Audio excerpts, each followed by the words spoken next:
Hello, ladies, gentlemen, and otherwise. I'm Lamar Haven. Welcome back to Ogre Battle 64. We're heading to the Volmus Mines, finally. Fourth video, second scene, go! Scene 2, Sparks.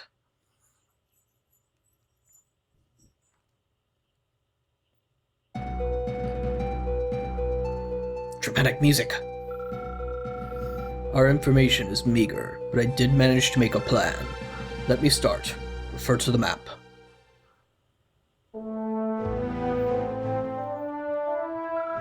Let's get started. Green, neutral, not going. We'll be using Suakin, the Land of Enlightenment, as our headquarters. Our goal is to rescue Prince Yumil. Unfortunately, we don't know where he's being held captive. Therefore, we march our troops south along the road and liberate strongholds on the way. Get to gather information on Yumil's whereabouts. Alright, well that sounds good to me.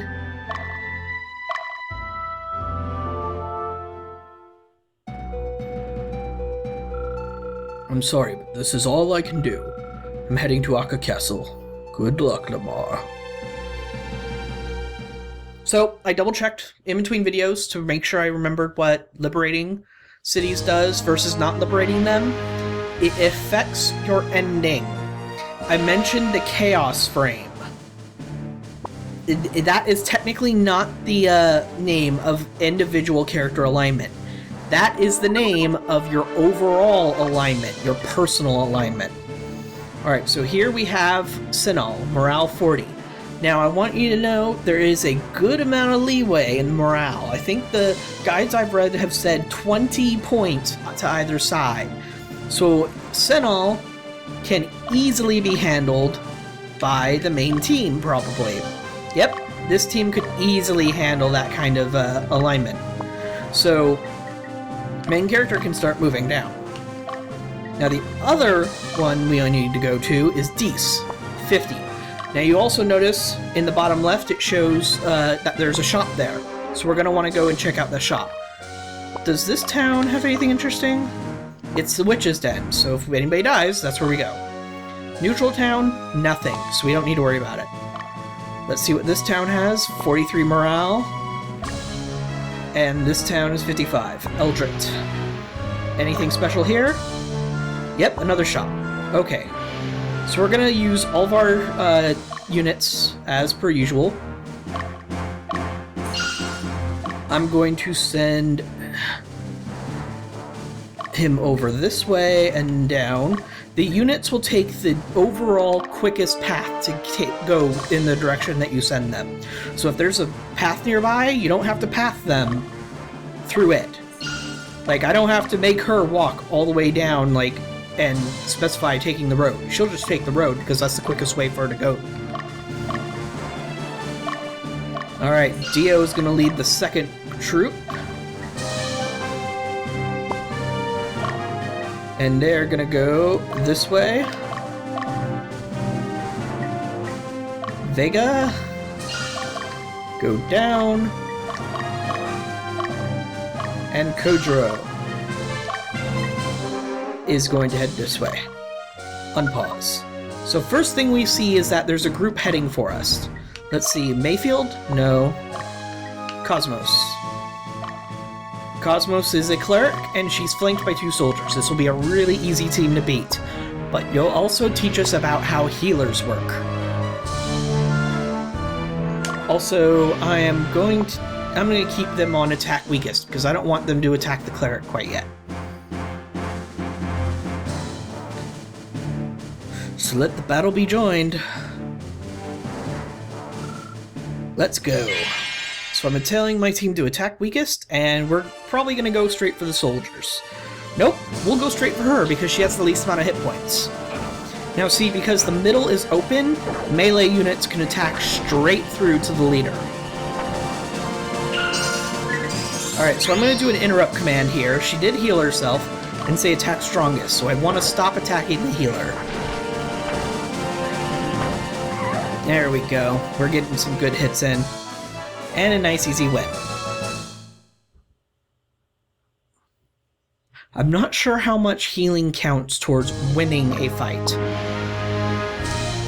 The calculations for winning a fight are somewhat complicated, and you can't always know beforehand that you're going to. So I'm going to have the main team, my team, be the ones leading the charge. Oh, we got a back attack on her. Won't change much, honestly, because it'll just make the soldiers attack slightly less.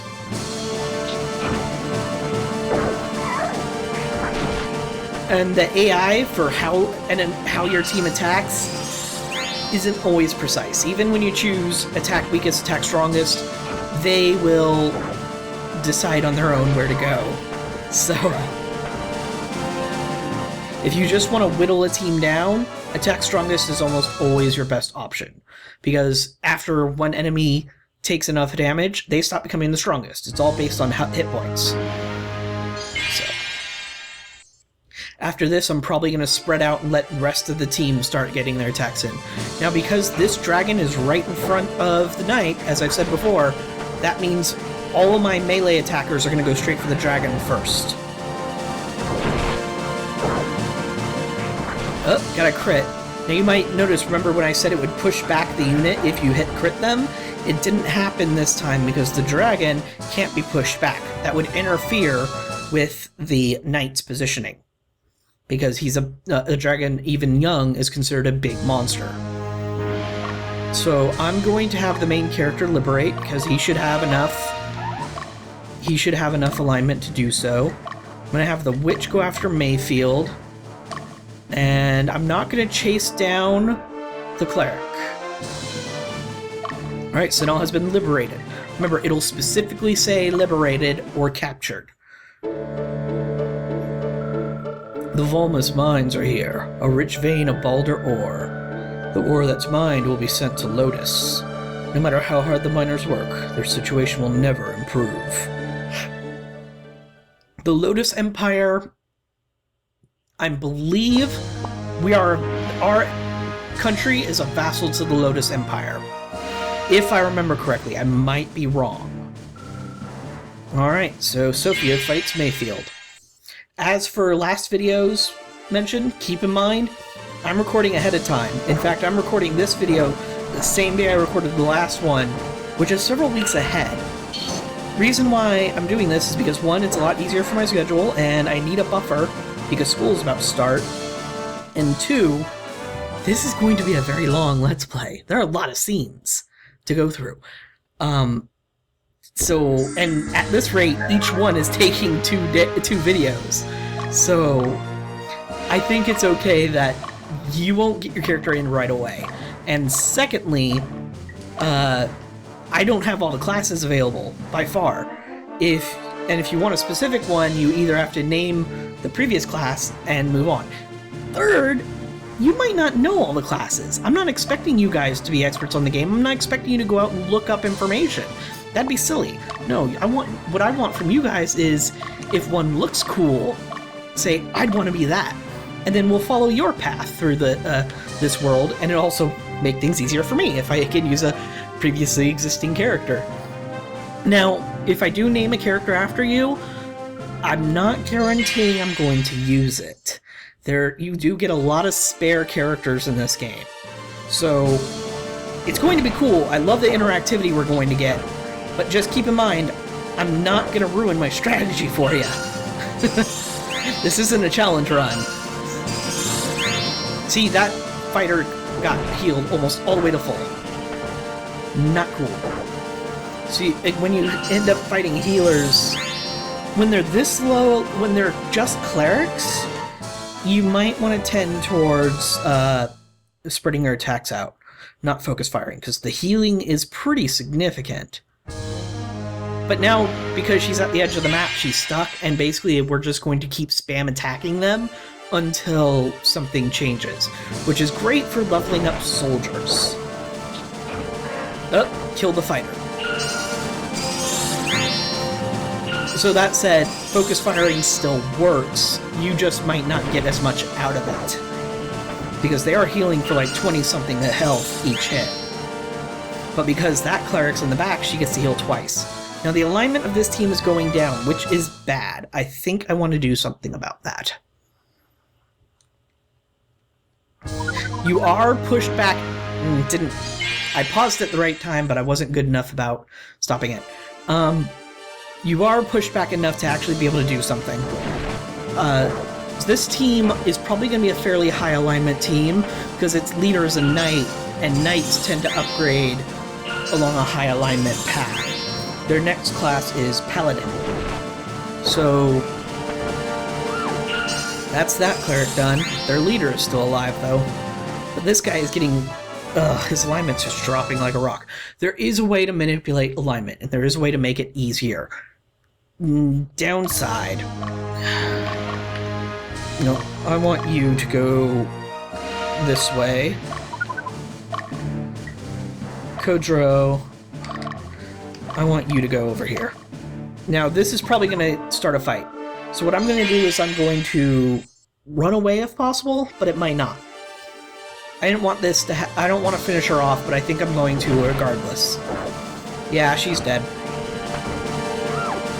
Didn't even get a chance to heal.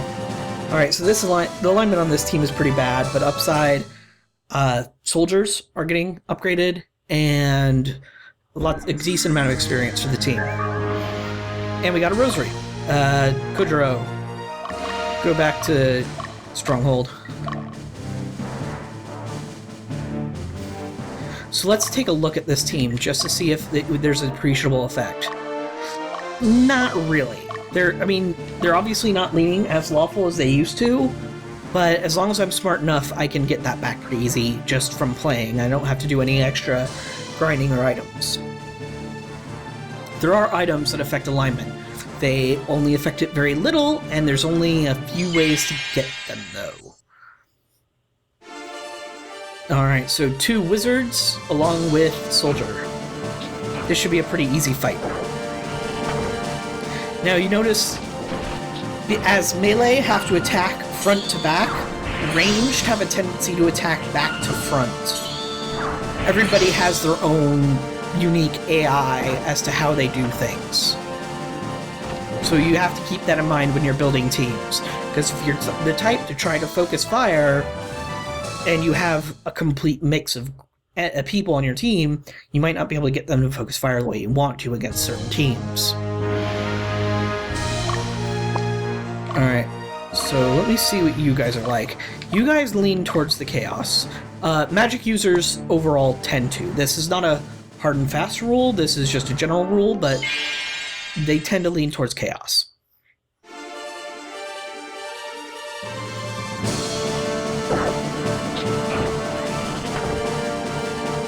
And that's the end of the healer.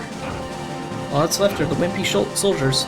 And like I said, because there's less soldiers, they're dealing less damage to me than they would normally.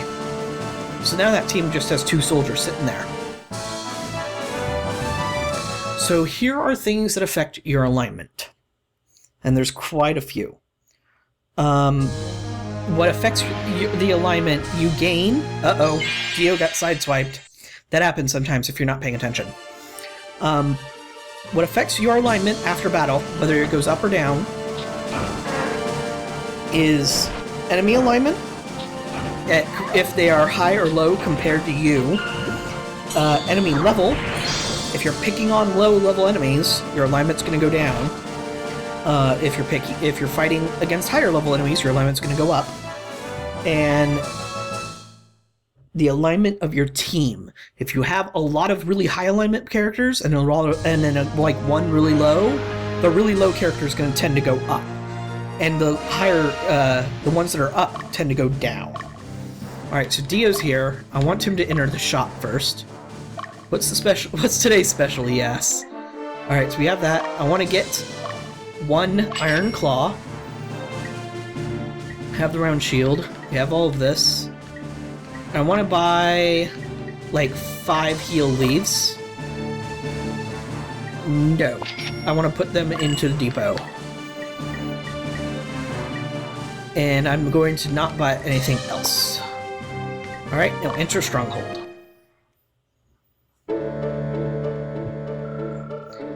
Those who don't work shall go hungry. The more we work, the gods will provide us with reason to live. That's why we work hard. You can tell that this is a very religious area. The game overall has some pretty interesting religious themes.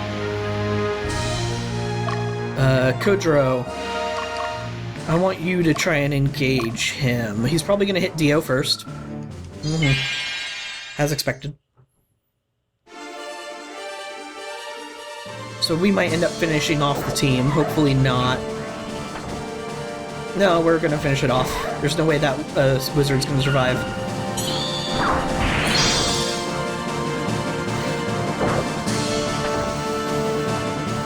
And down he goes. Alignment up, and experience gained. And some soldier XP too. Alright. So you get the rosary.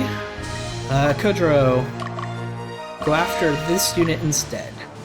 She's going to be stuck in a corner because this is the edge of the map. Alright, so let's double check. You're at 43 morale.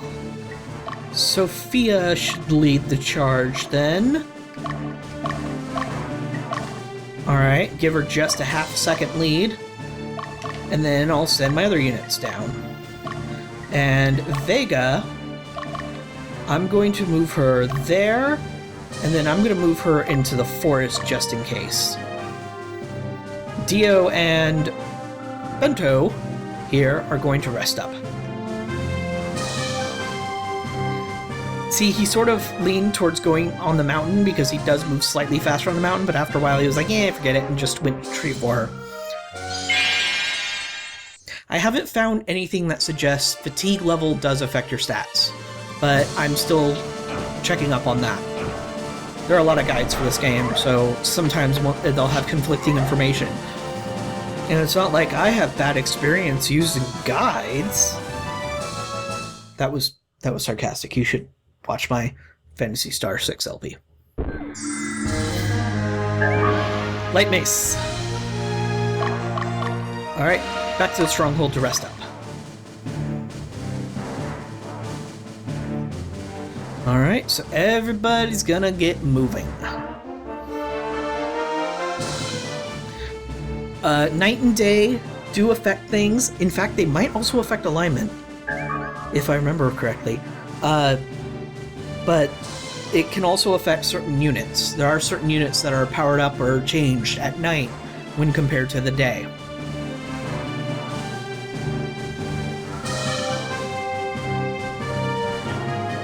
I really hope you guys didn't hear that because I accidentally turned the volume way up on my headphones. I'll turn it down for you. But wow. Oops. And there. Huh. Rebel. What's taking them so long? They'll be here any minute. They found out our plan a little while ago. There shouldn't be anyone in the area except for the prince's escort. With a very small advantage. Let's not screw this up. Why hasn't the scout come back yet? They're looking for him right now. The plan has got to work. If we can't hand those three over, the whole thing falls apart. They're here. What? The Palatinian army is here!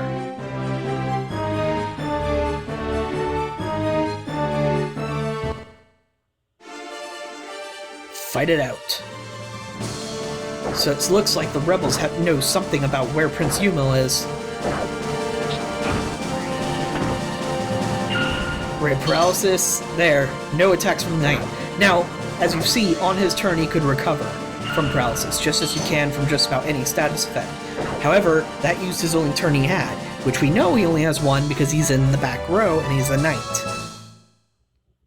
Also, I want to show you something. Whenever we check statuses, we tend to get a lot of question marks on them. Now we have their statuses. If you encounter the unit, you'll get their full status. Just wanted to make sure to show that.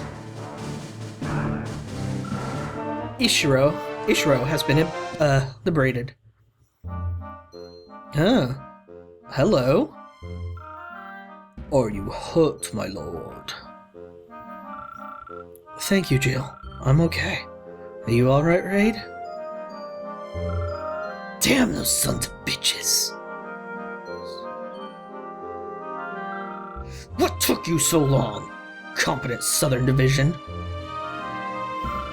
Well, anyway, I appreciate your timely rescue. Which post do you belong to? I'm not yet assigned to any post, sir. Not assigned? What are you guys, rookies or something? Who's your commander?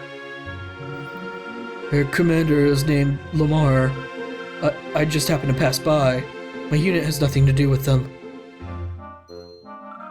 You were the only ones who came to rescue us? Bullshit! What the hell is the Southern Division doing? Alright, I'll give you a chance to prove yourself. Go and take care of the rebels. Kill them all! Make sure you tell that Lamar guy. Understood? Is that really necessary, sir?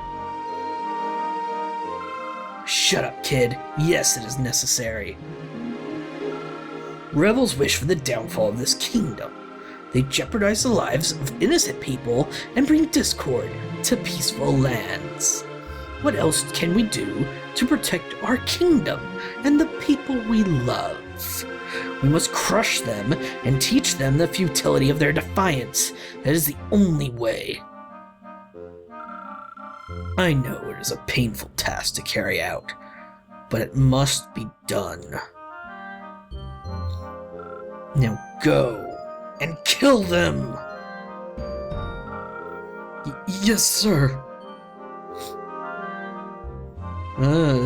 He's a thoroughly unpleasant individual. Not sure if I'm glad he's on our side or not. Lamar's here?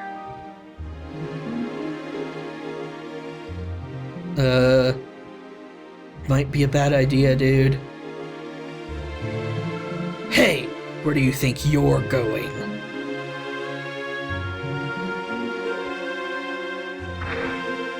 Oh, that's a nasty looking sword. Did you hear what I just said? That all rebels deserve to die?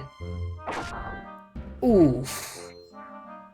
Dude was in rags, man. It's not like he could hit and kill you. Bastard. Yeah, I'm thinking the same thing.